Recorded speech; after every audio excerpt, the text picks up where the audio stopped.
परमान्तरंग प्रिय पार्षद वर्ज पूज्यपाद श्री सनातन गोस्वामी पाद श्री रूप गोस्वामी पाद एवं श्रीजीव गोस्वामी पादेर ग्रंथ अवलम्बने संकलित ग्रंथ शरणागति श्रद्धा अंशेर आलोचना चलितेছে। चैतन्य चैतामिते कविराज गोस्वामी बर्णना करेছেন रामानंदेर संगे चरम सिद्धांत आलोचना करार पर प्रभु प्रश्न करलेन कृष्णेर स्वरूप कह राधार स्वरूप रस कोन तत्व प्रेम कोन तत्वरूप कृपा करी এই तत्व कह तो आमारे तोमा बिना केउ इहा निरूपित नारे। एसब प्रश्ने प्रभु की जानते चाइलेन ता कि ठीकभावे शोना हयेছে और केनई बा कृष्णेर स्वरूपेर एवं श्री राधा स्वरूपेर तथा प्रेमरस तत्वेर विषये जानते चाइलेन एटा कि वास्तविक महाप्रभुर निजेरই प्रश्न छिलो।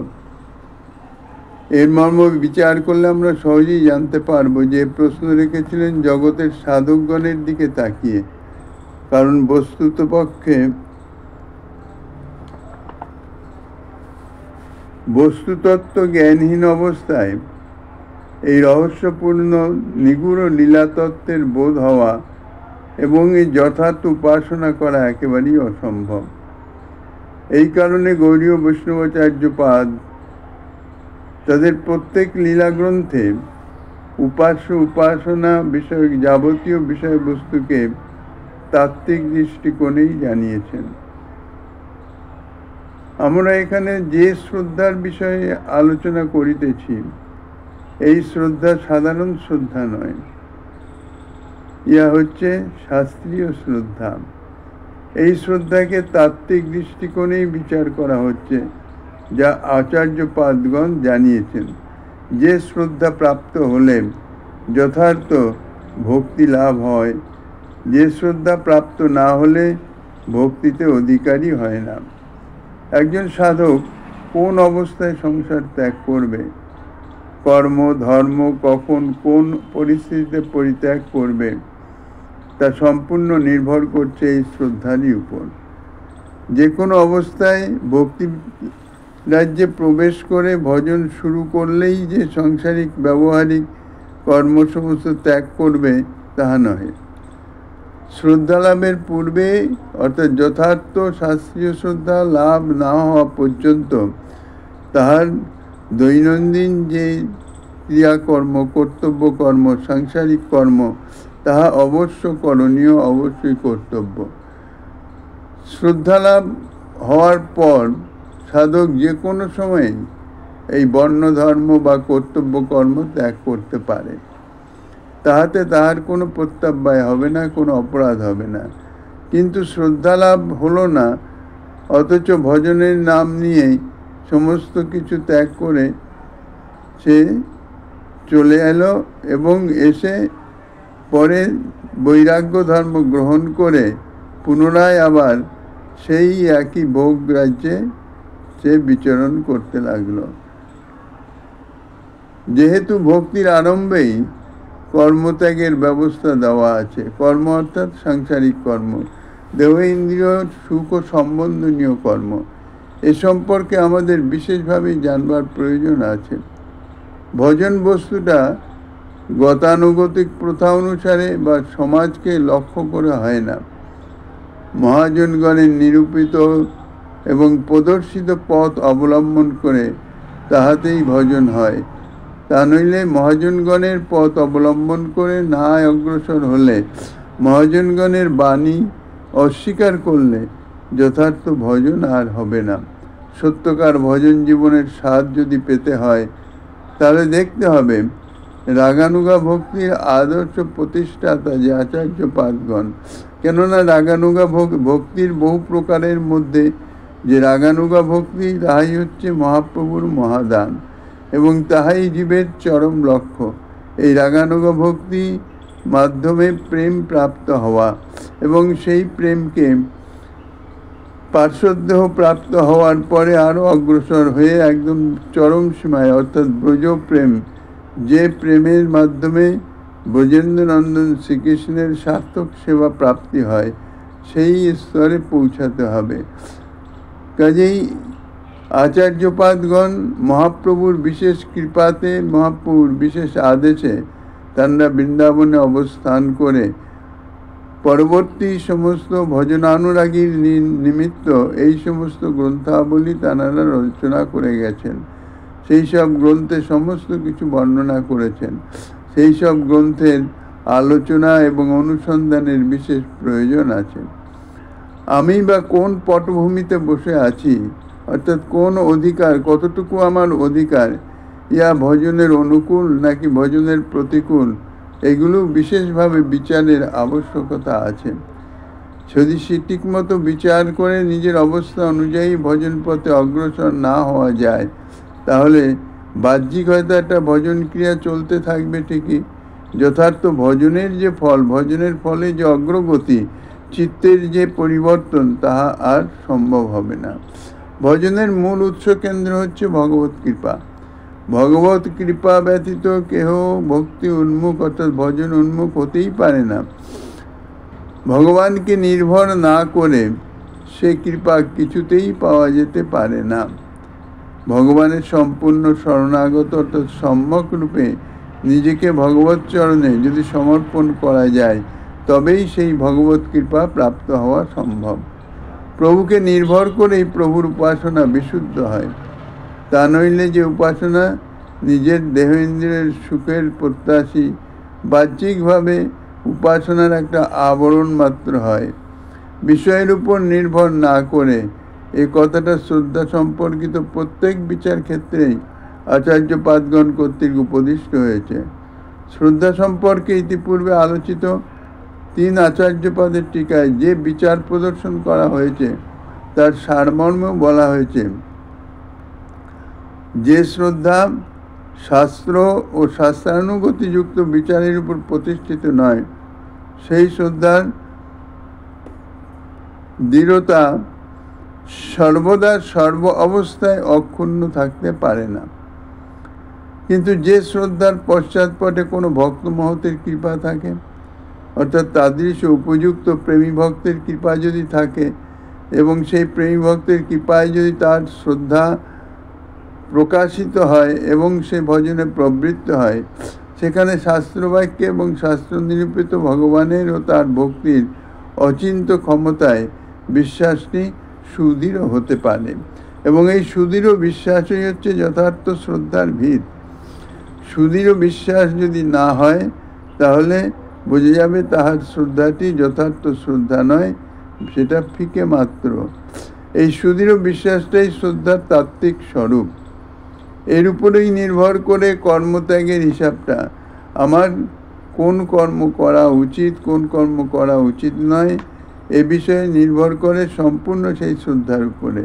যদি শ্রদ্ধা সম্যক জাত হয়, তাহলে ভগবত সেবার নিমিত্ত সেই জড়জাগতিক কর্ম ত্যাগ করলে তাতে কোনো প্রত্যাবায় হয় না, তার কর্তব্যের হানিজনিত কোনো অপরাধও হয় না। কিন্তু যদি যথার্থ শ্রদ্ধা না হয়, অথচ সাংসারিক ক্রিয়াকর্ম, দায় দায়িত্ব ইত্যাদি কর্তব্য কর্ম যদি সে ত্যাগ করে বসে, কেননা ভক্তিরাজ্যে দেহ ইন্দ্রিয় ইত্যাদির পরিচালনা অত্যন্ত সহজসাধ্য। কোনো কর্ম করলাম না, বসে বসে মঠ মন্দির ইত্যাদি কিছু বক্তৃতা ইত্যাদি যদি মুখস্থ করা যায়, তাহা প্রদান করলাম এবং দিব্যি উদর ভর্তি ঠিক মতো চলল। ইহা হচ্ছে সমস্ত অপরাধেরই নামান্তর, নিষ্কর্মার যা কর্তব্য। কেননা শাস্ত্র সম্মত শ্রদ্ধা যদি না হয়, তাই সেই শ্রদ্ধার দৃঢ়তা সদা সর্বদা সর্ব অবস্থায় অক্ষুণ্ণ থাকতে পারে না। একটু প্রতিকূল পরিস্থিতির সৃষ্টি হলেই সঙ্গে সঙ্গে সেই শ্রদ্ধা উবে যায়। যে শ্রদ্ধার পশ্চাৎপটে কোনো ভক্ত মহতের কৃপা থাকে, সেখানে শাস্ত্রবাক্য এবং শাস্ত্র নিরূপিত ভগবানের এবং তার ভক্তির অচিন্ত ক্ষমতায় বিশ্বাসটি আরও সুদৃঢ় হয়ে থাকে। এই সুদৃঢ় বিশ্বাসটাই হলো শ্রদ্ধার তাত্ত্বিক রূপ। শ্রদ্ধার মূল তত্ত্বটাই হলো সুদৃঢ় বিশ্বাস। কিসে বিশ্বাস?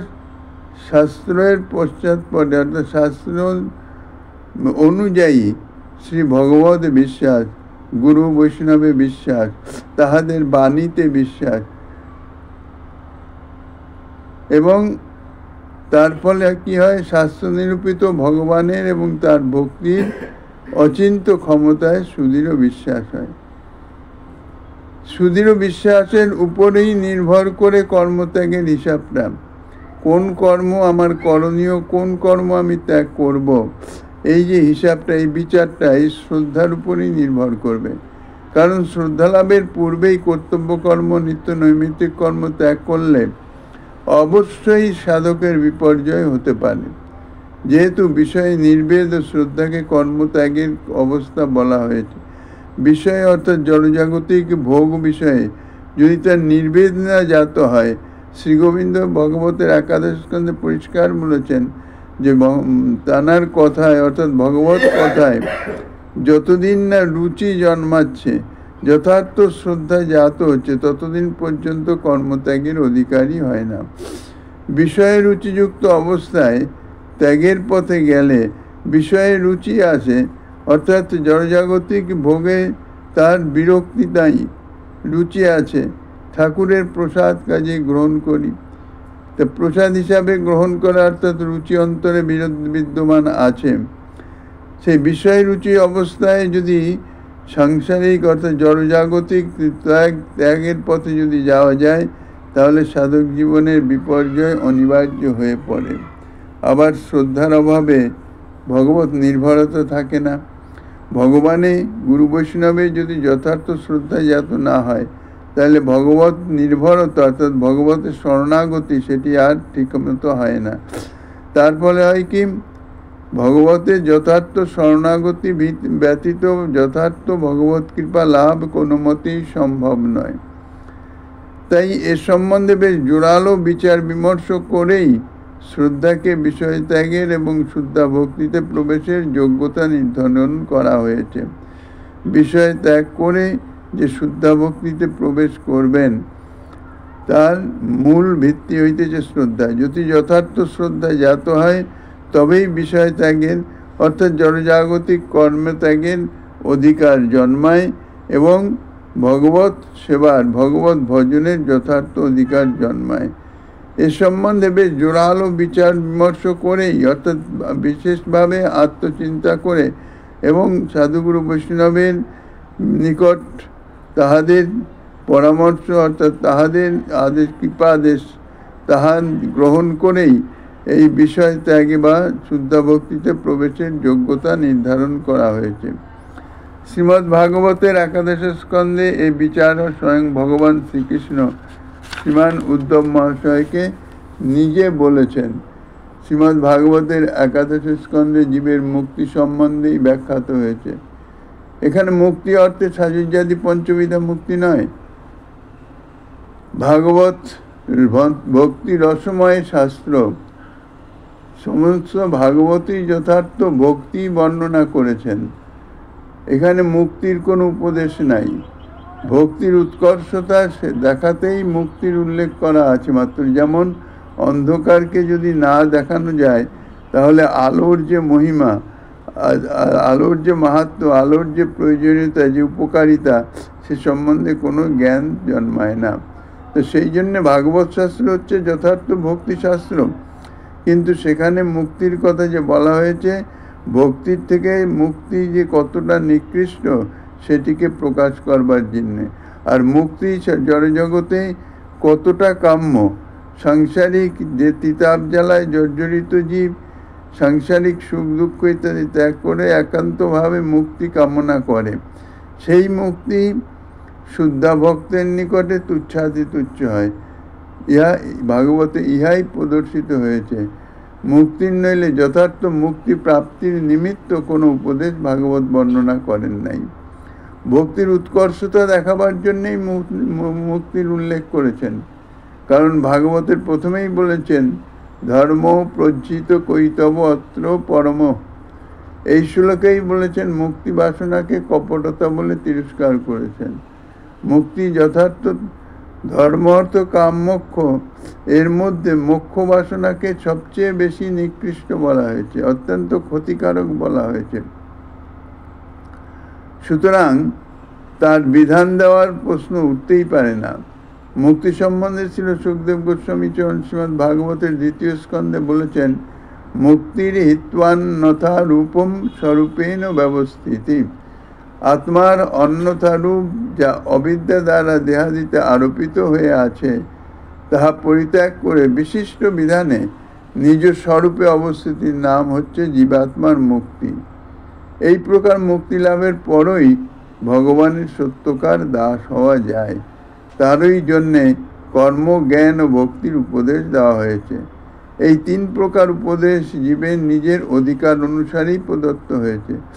ভগবান তা স্পষ্ট ভাষায় বর্ণনা করেছেন, যোগাস ত্রয় ময়া প্রকতা নৃণাং শ্রেয় বিদিৎসয়া।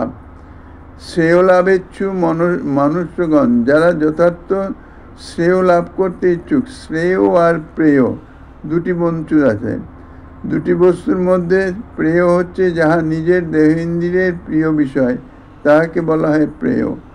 সাধারণ জীব প্রায় সর্বদাই এই প্রেয়েরই কামনা করে, এবং প্রেয়তে যথার্থ শ্রেয় হবে কিনা, শ্রেয় অর্থাৎ আত্মস্বরূপের যথার্থ যে মঙ্গল, আধ্যাত্মিক মঙ্গল যাহাকে বলে, অত্যান্তিক দুঃখ নিবৃত্তি করে আধ্যাত্মিক মঙ্গল যাহা জীবের চরম সাধ্য প্রাপ্তি করায়, তাহাই হচ্ছে যথার্থ জীবের প্রেয় বস্তু, জীবের শ্রেয় বস্তু। শ্রেয় অর্থাৎ মঙ্গল বস্তু। তো শ্রেয় লাভ হচ্ছে মনুষ্যগণের জন্যে 3টি যোগ বলা হয়েছে। তা হচ্ছে জ্ঞানং কর্মচ ভক্তিশ্চ নো পায় অন্য অস্তি কুত্রচিৎ।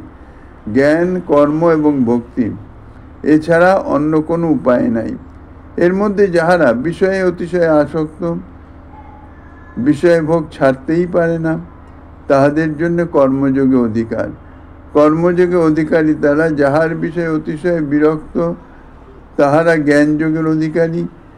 বিষয়ে আসক্ত ব্যক্তিগণ তিতাব জ্বালা জর্জরিত হচ্ছে দেখে আর যথার্থ বিষয়ে প্রাপ্ত সুখটি নিরবিচ্ছিন্ন নহে, তা ক্ষণস্থায়ী ইহা অনুভব করে যারা অতিশয় বিষয়ে বিরক্ত, তাহারা হচ্ছে জ্ঞানযোগের অধিকারী। জ্ঞান সাধনা তাহাদের পক্ষে যথার্থ অধিকার সম্মত, যথার্থ যোগ্য।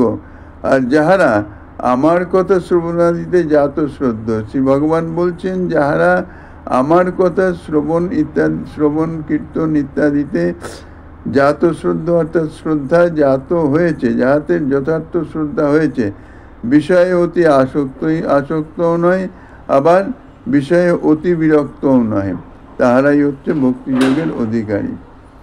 টিকাকার আচার্যপাদগণ যে বিচার ব্যক্ত করেছেন তার সারোদ্ধার করলে এই হয় যে সকল জীবই অনাদিকাল থেকে অবিদ্যাজাত সংস্কার বশত বিষয়ের প্রতি স্বাভাবিকভাবেই আসক্ত হয়ে আছে।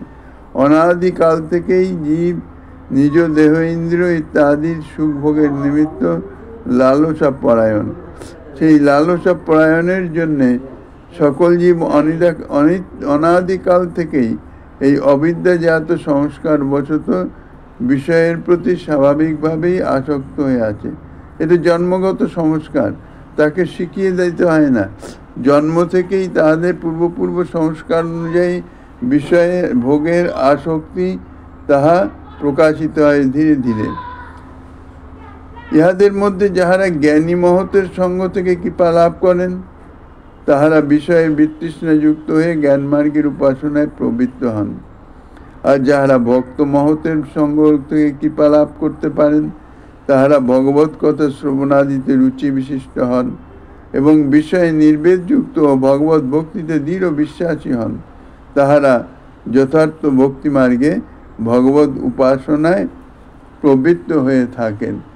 অতএব জ্ঞানী ও ভক্ত এই উভয়ে যদিও নিবৃত্তি মার্গের উপাসক, কিন্তু কোন অবস্থায় জ্ঞানী ও ভক্ত প্রবৃত্তি মার্গের অবশ্য কর্তব্য নিত্য নৈমিত্তিক কর্ম ত্যাগ করবেন, তাহা অবশ্যই বিচার্য বিষয়।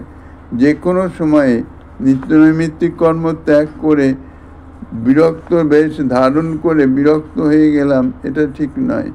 অন্তরের কোন অবস্থাটা, হৃদয়ের কোন বৃত্তিটি প্রকাশিত হলে তবে সে ভক্তি, শুদ্ধা ভক্তি রাজ্যে প্রবেশ করতে পারে, তাহাই বর্ণনা করা হয়েছে। কর্মকে উভয় মার্গের দ্বার বলা হয়েছে, অর্থাৎ জ্ঞান মার্গের বা ভক্তি মার্গের উভয় মার্গের দ্বার স্বরূপ হচ্ছে কর্ম। কর্ম ত্যাগ করে কেউই থাকতে পারে না, কর্ম কিছু না কিছু তাকে করতেই হবে। দেহ ইন্দ্রিয় যাপনের পরিচালনার জন্য, তো দেহ ইন্দ্রিয় চালনের নিমিত্ত তাকে কর্ম করতেই হবে। কোনো কর্ম না করে, অর্থাৎ কিছু না করে সে দেহ ধারণ করতেই পারবে না। অন্তত দেহ ধারণের নিমিত্ত তাহাকে ভোজন পান ইত্যাদি গ্রহণ করতেই হবে। কাজেই ভোজন পানরূপ কর্ম তাহাকে করতেই হবে। তো ভগবান শ্রীকৃষ্ণ বলেছেন, বিষয়ে প্রবল বিতৃষ্ণা জন্মিলেই জ্ঞানী বর্ণাশ্রম ধর্ম, নিত্য নৈমিত্তিক কর্ম ইত্যাদি ত্যাগ করতে পারেন, অর্থাৎ তাহার অধিকার জন্মায়। বিষয়ে প্রবল বিতৃষ্ণা অর্থাৎ বিরক্তি, সুখভোগে অন্তরের যথার্থ বিরক্তি, যথার্থ মানে বিতৃষ্ণা, অনাসক্ত ভাব নয়। ভক্তিরাজ্যে হচ্ছে অনাসক্তি, আর জ্ঞান মার্গে হচ্ছে বিশেষ বিরক্তি। বিষয়ে বিতৃষ্ণা ও চিত্তশুদ্ধ না হওয়া পর্যন্ত তাহাকে কর্ম করতেই হবে, কর্মত্যাগে অধিকার নাই। ভক্ত সম্বন্ধে ঠিক একই কথা বলা হয়েছে, তাবৎ কর্মাণি কুর্বিত ন নির্বিদ্যেত যাবতা মত কথা শ্রবণাদৌ বা শ্রদ্ধা যাবন ন জায়তে। ভগবানের কথা শ্রবণাদিতে, ভক্তিতে শ্রদ্ধা অর্থাৎ পূর্বপণ্ডিত যে ভগবানের সুদৃঢ় বিশ্বাস না হওয়া পর্যন্ত ভক্ত যথার্থ কর্ম করেই যাবে। সংসার ত্যাগের বা সাংসারিক বিষয়ে কর্ম ইত্যাদি ত্যাগের অধিকার জন্মায় নাই। আমার কথা শ্রবণাদিতে অর্থাৎ ভগবত কথা শ্রবণাদিতে, শ্রবণাদিরূপ যে শুদ্ধ ভক্তিতে যথার্থ শ্রদ্ধা বা দৃঢ় বিশ্বাস না হওয়া পর্যন্ত, এই যে দৃঢ় বিশ্বাস, আমার বিশ্বাস, ভগবত বিশ্বাস দৃঢ় নাকি দৃঢ়তা প্রাপ্ত না সাধারণ, সেটা অনুকূল পরিস্থিতির বিচার করা সম্ভব নয়। যদি প্রতিকূল পরিস্থিতি উপস্থিত হয় তাহলেই সেটি বিচার হয় যে যথার্থ ভগবানে আমার কতটা শরণাগতি বিদ্যমান আছে, ভগবত বাক্যে কতটুকু শ্রদ্ধা বিদ্যমান। শ্রী ভগবান গীতাতে বলেছেন, অনন্য ভক্তজনরা তানাদের যোগক্ষেম আমি নিজে বহন করে দিয়াছি। ভগবানের সাক্ষাৎ বাণী, কিন্তু যদি অনন্য রূপে সেই বাণীকে ভরসা করে ভগবত ভজন করা, ইহা যথার্থ তার অধিকার খুব কম লোকেরই হয়ে থাকে। কারণ যখনই প্রতিকূল পরিস্থিতি হয় তখন এই অনন্য ভক্তি তখন কোথায় চলে যায়, তখন নিজের আত্মীয় পরিজন বা অর্থ সম্পদের উপরেই ভরসা বিশ্বাস এসে উপস্থিত হয়, তার দ্বারাই প্রকাশিত হয়। বিষয় ভোগে নির্বেদ না জাগা পর্যন্ত বেদোক্ত কর্ম সকল বর্ণাশ্রম ধর্মাদি যাজন করবেন। অর্থাৎ বেদে যে শাস্ত্রবিহিত যা যা কর্মের কথা বলা হয়েছে, দেহযাত্রা নির্বাহের নিমিত্ত বা সংসারের আত্মীয় পরিজন সম্বন্ধনীয় যে যে কর্মের কথা বলা হয়েছে, যতক্ষণ পর্যন্ত ভগবত কথা শ্রবণে যথার্থ শ্রদ্ধা জাত না হয়, যথার্থ শ্রদ্ধা প্রকাশিত না হয়। এখন ভগবত কথা শ্রবণে যথার্থ শ্রদ্ধা জন্মালো কি না, সেটি প্রকাশিত হবে নিজেকে বিচার করলেই বোঝা যাবে।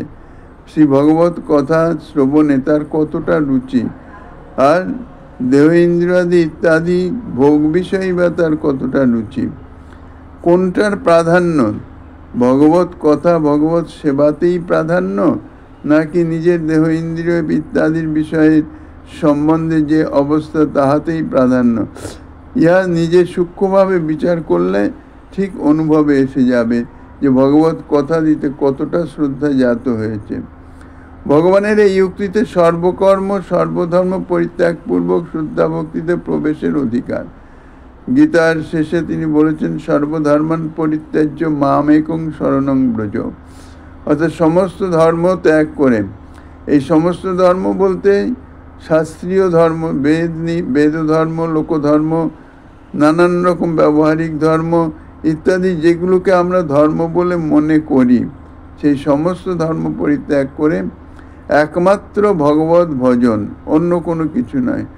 ইহাই হচ্ছে অনন্য ভক্তি। যদি তাদৃশ অবস্থা জাত হয় তাহলে সর্বকর্ম ত্যাগ করে ভগবত ভজনে রত হওয়া যায়। শ্রী ভগবান তাহার সমস্ত যাহা কিছু প্রয়োজনীয় বিষয় সমস্তই শ্রী ভগবান তাহাকে নিজে বহন করে প্রদান করেন। এরা তিনি নিজ মুখেই বলেছেন, এরা ভগবানের শ্রীমুখের বাক্য, কিন্তু সেই শ্রীমুখের বাক্যে আমাদের বিশ্বাস কতটা সেটা প্রতিকূল পরিস্থিতিতেই তাহা বিচার্য হয়। ভগবানের এই উক্তিতে সর্বকর্ম সর্বধর্ম পরিত্যাগপূর্বক শুদ্ধাভক্তিতে প্রবেশের অধিকার, বিচার এবং কর্মের সময়সীমা কতদিন পর্যন্ত এ সম্বন্ধে সুস্পষ্ট নির্দেশ এই শ্লোকটিতে প্রদত্ত হয়েছে। এখানে শ্রদ্ধাকেই ভক্তিতে প্রবেশের অধিকার বলেছেন, কর্মত্যাগের যোগ্যতা নির্দেশ করেছেন। অর্থাৎ তখনই কর্মত্যাগের সে অধিকারী হবে যখন ভগবত কথা দিতে যথার্থ শ্রদ্ধা জাত হবে। এই প্রবন্ধে শ্রদ্ধার তারতম্য বিচার দ্বারা ভক্তিতে অধিকারের তারতম্য বলা হয়েছে। এখানে এই শ্লোকের প্রমাণের দ্বারা জানানো হচ্ছে যে শ্রদ্ধার দৃঢ়তার উপরেই কর্মত্যাগ। যথেষ্ট শাস্ত্রীয় শ্রদ্ধা জাত হলে তবেই সে কর্মত্যাগ করতে পারে, কর্মত্যাগে তার অধিকার আছে এবং সর্বধর্ম ত্যাগের মর্মটিও নিহিত আছে। সমস্ত ধর্ম ত্যাগ করে একমাত্র ভগবত শরণাগত। কিভাবে শরণাগত? শ্রী ভগবান নিজেই বলেছেন, মনমনা ভব মদ্ভক্ত মদ যাজিমাং নমস্কুরু।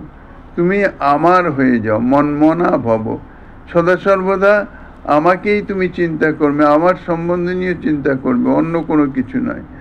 মদ ভক্ত মদ যাজি, আমারই অর্চন পূর্চন ইত্যাদি করবে, আমাকেই ভক্তি করিবে, সর্ববিষয়ে একমাত্র আমিই তোমার অবলম্বন। এই রকম ভাব যদি যথার্থ জাত হয় তাহলেই, যেমন ছোট্ট শিশু তার সমস্ত নির্ভরতা তার মায়ের উপর, যে কোনো অবস্থাতেই যা কিছুই হোক তার মায়ের উপর বিশ্বাস, মায়ের কোলেই ছুটে গিয়ে যায়। তা সেই রকম ভগবানের উপর ঠিক সেই রকম যদি বিশ্বাস, সেই রকম নির্ভরতা যদি জাত হয় তাহলেই শুদ্ধা ভক্তিমার্গে প্রবেশের অধিকার জন্মায়। ভক্তিমার্গে প্রবেশ অধিকার সম্বন্ধে আচার্যপাদ শ্রীরূপ গোস্বামী চরণ যে শ্রদ্ধার কথা বলেছেন, ভগবান শ্রীকৃষ্ণের এই উক্তিতেও সেই শ্রদ্ধা সম্পর্কে এক সুদৃঢ় সিদ্ধান্ত প্রকাশিত হয়েছে। এই কারণে বহুদর্শী দার্শনিক আচার্যপাদ শ্রীমৎ জীব গোস্বামী চরণ এক মনোরম বিচারশৈলী দ্বারা শাস্ত্রীয় প্রমাণের ভিত্তিতে শ্রদ্ধা সম্বন্ধে এক তাত্ত্বিক ব্যাখ্যার দ্বারা শ্রদ্ধার প্রকৃত মর্মটি উদ্ঘাটন করেছেন এবং এই শ্লোকের উপর লিখিত সুদীর্ঘ টিকার কিছু কিছু অংশ আমরা এই প্রবন্ধে আলোচনা করিতেছি। আচার্যপাদ শ্রীজীব চরণ বিভিন্ন দৃষ্টিকোণ থেকে শ্রদ্ধা সম্পর্কিত কথিত এই শ্লোকটি বিশেষভাবে বিবেচনা করেছেন। যেমন শ্রদ্ধালু ব্যক্তির নিবৃত্তির অধিকারিতা, অন্য দেবাদির পৃথক পূজার অনাবশ্যকতা, কর্মের স্বরূপত ত্যাগের অধিকারিতা, অর্থাৎ কর্ম স্বরূপতই সম্যকরূপে কর্মত্যাগের অধিকার, শুদ্ধাভক্তির আরম্ভেই কর্মত্যাগের প্রশস্ততা তথা শ্রদ্ধালাভের পর ভক্তিতে সিদ্ধি ও অসিদ্ধিতে কোনো প্রকার অকল্যাণ হওয়ার আশঙ্কা শূন্যতা প্রভৃতি অনেক বিষয় নিয়ে তিনি শাস্ত্র প্রমাণ সহ উদ্ধৃতি ব্যাখ্যা করেছেন। এই সকল বিচারের সারমর্ম এই যে জীবের স্বরূপানুবন্ধী ধর্ম ও প্রধানতম কর্তব্যই হচ্ছে ভগবত উপাসনা। সর্বেষাং মদ উপাসনম, জীব মাত্রেই সাধারণ ধর্ম হচ্ছে আমার উপাসনা, অর্থাৎ ভগবত উপাসনা। প্রত্যেকটি জীবেরই ভগবত উপাসনা কর্তব্য এবং সেটিই তার সাধারণ ধর্ম। ভগবান শ্রীকৃষ্ণের এই উক্তির অনুসারেই ভগবত উপাসনার সর্বশ্রেষ্ঠত্বের বোধ জীবের হৃদয়ে জাগ্রত হয় সাধুগুরু বৈষ্ণবের কৃপাতে। তখন আর অন্য দেবতার উপাসনা, অন্য ধর্ম যাজনের কোনো প্রয়োজন বোধও থাকে না, সুতরাং তার আবশ্যকতাও হয় না। সর্বেশ্বর স্বয়ং ভগবান শ্রীকৃষ্ণের স্বরূপের এবং তার অচিন্ত্য অসমর্থ ঐশ্বর্যের এবং বিবিধ শক্তির যথার্থ তত্ত্বজ্ঞান যিনি লাভ করেছেন, তারই কৃষ্ণনিষ্ঠা প্রকৃষ্ট বরিষ্ঠতার সুউচ্চ শিখরে প্রতিষ্ঠিত হয়। সমস্ত ভক্তগণের সর্বকালীন লক্ষণই হল কৃষ্ণ বিনা তৃষ্ণা ত্যাগ, তার কার্য জানি। অর্থাৎ ভগবান ব্যতীত যাবতীয় বিষয়ের পরিত্যাগই হলো ভক্তির উৎকৃষ্ট লক্ষণ। যে বিষয়ে ভগবত সম্পর্ক নাই সেই বিষয়ে তৃষ্ণাতেই সে ঘেঁষবে না। প্রকৃত ভোগই কেবল নয়, প্রাকৃত ভোগই কেবল নয়, অপ্রাকৃত মহাভোগ সম্পদের 5 প্রকার মুক্তি, যা জ্ঞানী যোগীগণের কাম্য বস্তু, তাহাতেও বিষয় বুদ্ধিতে নিষ্প্রিয়তার নামই অন্য তৃষ্ণা ত্যাগ।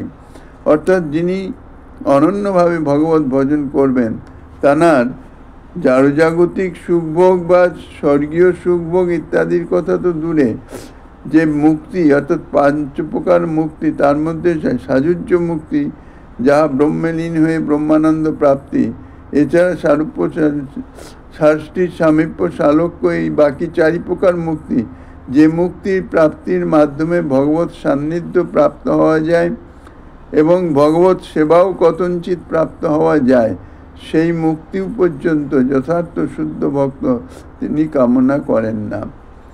এরই নাম হচ্ছে কৃষ্ণ বিনা অন্য তৃষ্ণা ত্যাগ। অতএব কৃষ্ণ বিনা অন্য তৃষ্ণার অস্তিত্বই প্রমাণ করে যে ভগবান থেকে সেই ব্যক্তির দূরত্ব কতখানি। যেখানে অনন্য তৃষ্ণার আধিক্য থাকে, সেখানে প্রভুর সাথে দূরত্বেরও আধিক্য হয়, এটা স্বতঃসিদ্ধ সত্য। সুতরাং ভগবত তৃষ্ণাই যে ভক্তের মূল ভক্তত্ব, তা এখানে স্পষ্টভাবেই বলা হয়েছে। বর্ণাশ্রমাদি ধর্মের বিধানগুলির তাৎপর্যই হলো অন্য তৃষ্ণাকে সংকোচ করে ভগবত তৃষ্ণাকে জাগ্রত করা। ধর্মশাস্ত্রে, ভগবত শাস্ত্রে যে সমস্ত কর্মের বিধান দেওয়া আছে, যে সমস্ত ধর্মের বিধান দেওয়া আছে, বর্ণ বা আশ্রম ধর্ম সম্বন্ধে যে সমস্ত বিধান দেওয়া হয়েছে, সেগুলি সমস্ত হচ্ছে প্রাথমিক, এবং সেগুলি বর্ণাশ্রম ধর্ম, অর্থাৎ বর্ণাশ্রম ধর্ম পালনে রায় রামানন্দ প্রথমে বলেছেন, তাহাতে কি হয় না, বিষ্ণু ভক্তি হয়। শাস্ত্র সিদ্ধান্ত অনুযায়ী বর্ণ ধর্ম, আশ্রম ধর্ম যদি সে ঠিকভাবে পালন করে, তাহলে সেই যে আশ্রম ধর্ম, বর্ণ ধর্মের মূল উদ্দেশ্য ভগবত ভক্তি লাভ, তাহলে বিষ্ণু ভক্তি হয়। বিষ্ণু ভক্তি হয় অর্থাৎ সে ভক্ত ভক্তি জগতে প্রবেশের অধিকার প্রাপ্ত হয়। তারপরে ভক্তি ধর্ম যাজন করে সে ক্রমশ অগ্রসর হতে থাকে। শাস্ত্রের এই অন্তর্নিহিত মর্ম বেদান্ত সূত্রের বর্ণনায় স্পষ্ট জানা যায়। অতস্তিরত্ব যায় লিঙ্গচ্চ, এই ব্রহ্মসূত্রে বলা হয়েছে শাস্ত্রম অপেক্ষা নিরাশ্রমই শ্রেষ্ঠ। সূত্রোক্ত তু শব্দে সংখ্যা নিরসন, চ শব্দে অবধারণে। এই সূত্রের অর্থ নিষ্কাশনে শ্রীমদ্ বলদেব বিদ্যাভূষণ তিনি গোবিন্দ ভাষ্যে লিখেছেন, অনাদি প্রবৃত্তি শীলানাং প্রবৃত্তি সংকোচায় আশ্রমা শাস্ত্রেণ বিহিতায় অতস্তৎ বিধানেন নতস্য তাৎপর্যং কিন্তু তৎ সংকোচ এব তা হিত ব্রহ্মরতি প্রতিবন্ধকতা ভবন্তি ইত্যাদি গোবিন্দ ভাষ্যে বর্ণনা করেছেন। অর্থাৎ বিষয়ভোগে অনাদি প্রবৃত্তিশীল জীবগণের ভোগ ও প্রবৃত্তি সংকোচের জন্যই আশ্রম সকলের বিধান শাস্ত্র কর্তৃক বিহিত হয়েছে।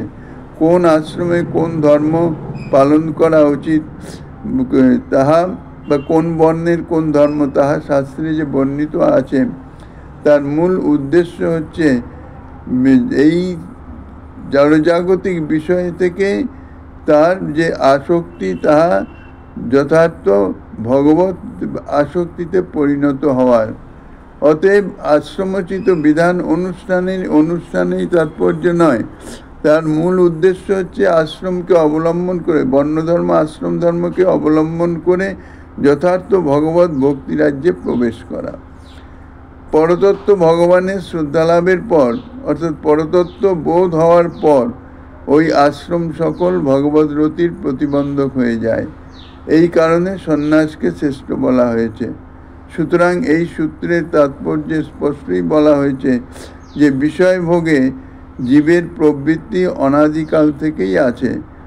অনাদিকাল থেকেই সেই শ্রীকৃষ্ণ বহির্মুখ, এবং এই বহির্মুখতার জন্যেই বিষয়ভোগ তাহাদের অনাদিকাল থেকেই চলছে। শাস্ত্র আবার পুনরায় তাতে বিধান দেবেন কেন? কারণ এটা তো স্বতঃপ্রবৃত্ত, স্বাভাবিকভাবেই বিষয়ভোগে প্রবৃত্তি। তাহলে পুনরায় আবার বিষয়ভোগের বিধান শাস্ত্র কেন দিচ্ছেন? শাস্ত্র বিধানের উদ্দেশ্য হলো ভোগবাসনা সংকুচিত করা, অর্থাৎ ভোগের মধ্যে থেকে, প্রবৃত্তি মার্গের মধ্যে থেকে নিবৃত্তি মার্গের দিকে পরিচালনা করা। ইহাই হচ্ছে যথার্থ শাস্ত্রের উদ্দেশ্য। কিন্তু যখন জীব নিজ স্বরূপ জ্ঞানের বা ভগবত তত্ত্ব জ্ঞানের হৃদয়ে জাগ্রত হয়, তখন ভগবত উপাসনার নৈরন্তর্যে আশ্রম ধর্ম দ্বারা বিঘ্ন ঘটে। তাই বলা হয়েছে আশ্রম অপেক্ষা নিরাশ্রমই শ্রেষ্ঠ। আশ্রম ধর্ম পালন করতে গেলে তখন তাহাতে কিছু কিছু বাধা সৃষ্টি হয়ে যায়। ইহাই নিখিল শাস্ত্র বিধানের মর্ম। আচার্যপাদ শ্রীজীবচরণ বলেন, এই তাবৎ কুরবানি কুর্বিত, এই যে শ্লোকটি, সেই শ্লোকটিতে কথিত শ্রদ্ধা সম্বন্ধে যে সকল বিচার করেছেন, তাতে তিনি জগতের প্রতিটা ক্ষেত্রে দেখিয়েছেন যে সর্বেশ্বর ভগবানের সুদৃঢ় নিষ্ঠাই হলো যাবতীয় বিধিবিধানের মূল সূত্র, মূল কারণ। যদি যথার্থ বিধিবিধান মেনে অগ্রসর হওয়া যায়, তাহলে দেখা যাবে যে এই বিধিবিধানের পথ অগ্রসর হচ্ছে ভগবানের সুদৃঢ় নিষ্ঠার দিকে। অর্থাৎ সর্ব অবস্থাতেই ভগবানের নিষ্ঠাটি সুদৃঢ় করবার জন্যে এই সমস্ত বিধান। এই সূত্রটা ঠিকমতো বুঝতে পারলেই শাস্ত্র বর্ণিত সমস্ত বিধিবিধানের মর্ম বোঝা সহজ হয়ে যাবে। অন্ন তৃষ্ণাও তখন আপনিই তিরোহিত হয়ে যাবে। তখন উপাসনাটি হবে কেবল নিয়ম প্রধান নয়, তখন হবে আরতি প্রধান, উৎকণ্ঠা প্রধান। কতক্ষণে ভগবত সেবায় রত হব, ভগবত কথা শ্রবণ করব। আর এই ভগবত সেবা, ভগবত কথা শ্রবণ অর্থাৎ নববিধা ভক্তি অঙ্গ যাজন, তাহা লালসায় পরিণত হয়ে যাবে। অর্থাৎ লালসা প্রদান হবে, উৎকণ্ঠা প্রদান হবে। আর এই লালসা প্রধান উপাসনাই হচ্ছে রাগমার্গের প্রকৃত ভিত। যতক্ষণ পর্যন্ত লালসা প্রধান উপাসনা না জন্মায়, অর্থাৎ উপাসনায় ভগবত ভক্তিতে লালসা, অন্তরের যে সেই লালসা যতক্ষণ না জন্মাচ্ছে, ততক্ষণ পর্যন্ত যথার্থ রাগমার্গে ভজনের প্রবেশ অধিকারী জন্মে না। কেন রাগমার্গে ভজনের অধিকারের মুখ্য কথাই হচ্ছে লালসা, ভগবত সেবার লালসা। রাগ মানেই হচ্ছে লোভ, লোভ প্রবর্তিত ভজনকেই রাগমার্গ বলা হয়। অর্থাৎ যে মার্গে ভজনে অন্য কোনো উদ্দেশ্য নয়, একমাত্র লোভই, লোভের জন্যেই প্রবর্তিত হয় যে মার্গে, তাই হচ্ছে রাগমার্গ। কিন্তু সব কিছুই নির্ভর করে যথার্থ বিচার করলেই সেই শ্রদ্ধার উপরে। বিশ্বাসের সুদৃঢ়তাই হচ্ছে শ্রদ্ধা। পরবর্তী আস্বাদনী শ্রীমন্ মহাপ্রভু গিরিধারী